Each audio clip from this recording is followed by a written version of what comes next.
Hi everyone, my name is Lorianne, and today I'd like to talk about spending alone time with God. I want to talk about that because I noticed in my life a lot of my alone time with God has been either shared, or it's been in public, or it's been just around, or it's been for a reason.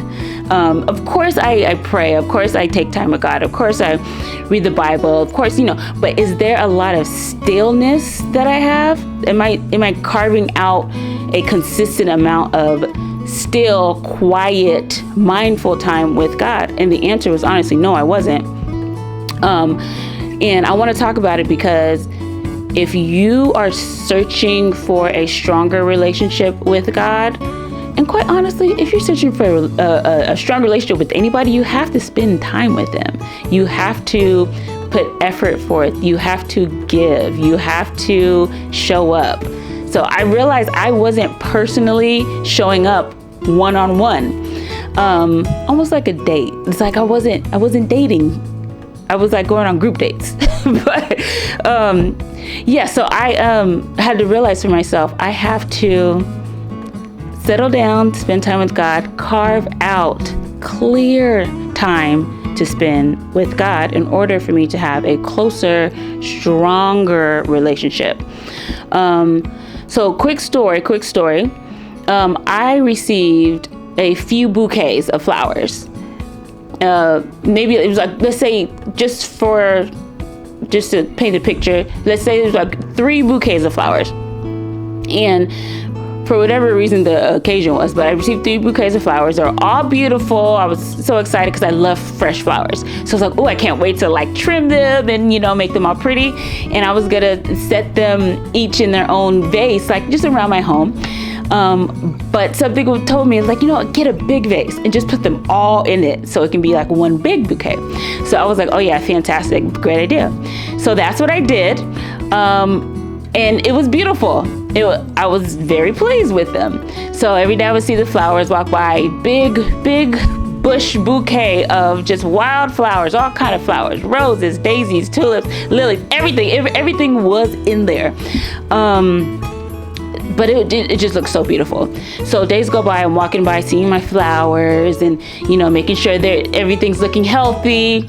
Then a couple more days go by. So I see this one red daisy. It's one red daisy. It just seems like it just was getting weak. I could see that it was kind of withering away. The petals were falling off a little bit. Not too much. It wasn't dead. But it was just, I can just see it bending more and more. But all the other flowers were in perfect health. They were all bright and healthy and looking good. So I just, usually in that case, I'll take the flower out. And kind of throw it away. Because it's like, no, I want it to look pretty and bright and, So, but this time something told me, like, don't throw it away. So what I did was, I took that red daisy out, got a little tiny vase, put a little water, put a little tiny bit of food in there, flower food in there, and then I just set it to the side, right next to the big bouquet. So now I have this big, beautiful bouquet, and then I have this little tiny vase with one little daisy in it. So some time goes by, I left, maybe a couple of hours go by. So I come back home, and that little red daisy is upright, straight, bright, as if it was the first day that when I got the flowers, it was back to life. That's exactly like when I saw it, I was like, whoa, like it came back to life. And when I saw that, immediately, what I felt was like, oh my gosh, when you're suffocating yourself with life, with people, with just doing too much, or just like go, and not spending time with God in your own time, you're going to wither away. You're going to eventually get to the point where you're so crushed to where you die. You may not physically die, but your spirit will die. Just like that little red daisy. It was on its way to dying. But I took the daisy out of all of the confusion which is that big bunch of flowers, I took it out because it was the only one being affected by it. Sometimes we see that everything's going well around us. So it's like, okay, why are we not, what's wrong with us, or what's going on with us? Just like that little red daisy, it needed its time. It needed its own space. It needed to get out of the crowd, or get out of someone else's space. It needed its own space. It needed its own water. And the water is the life, it needed its own space to come back to life.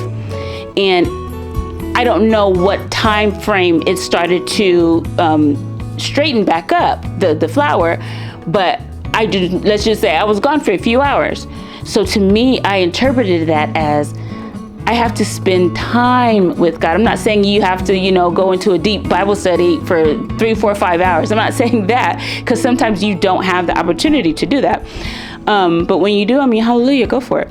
But just on a more consistent basis, take yourself away from either life or the person that you're dealing with, who you have to cater to all the time, or who you're always around, or even if you don't know if you're even with in the wrong environment sometimes, because that could just be it. That flower was in the wrong environment for whatever reason.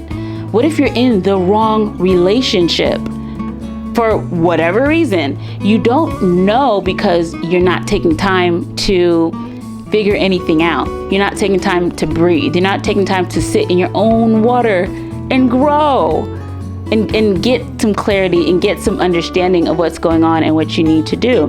So today, I just wanted to share that little story because it really touched me and let me know that you have to separate yourself a lot of times to really hear from God.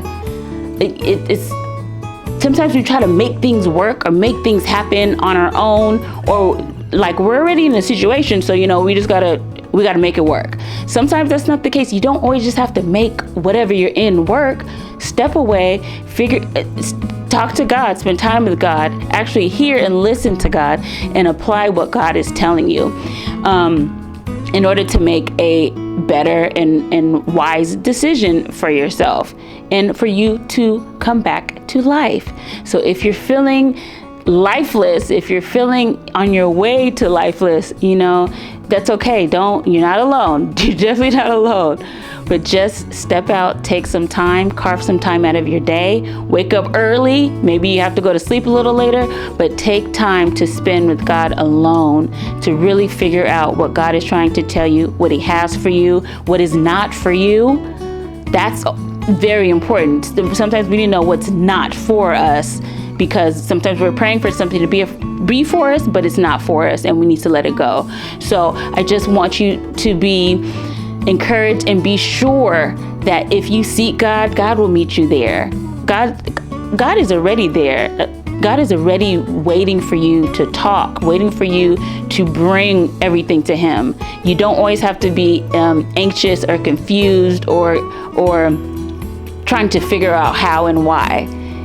God, if you allow God to, He'll give you the how and the why.